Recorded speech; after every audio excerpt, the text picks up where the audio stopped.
Казахстан вытесняет Россию с авиарынка в Центральной Азии.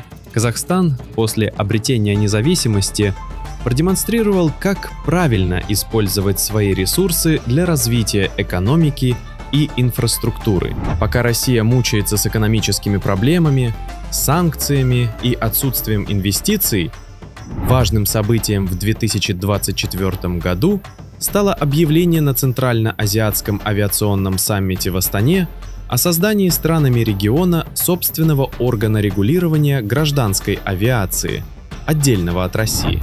В Актау, одном из 4 крупнейших авиационных центров Казахстана, будет построен новый центр технического обслуживания воздушных судов. Будет обслуживать гражданские и военные самолеты из Казахстана, России, Узбекистана, Туркменистана, Кыргызстана и Таджикистана. Центр будет обслуживать 411 гражданских воздушных судов.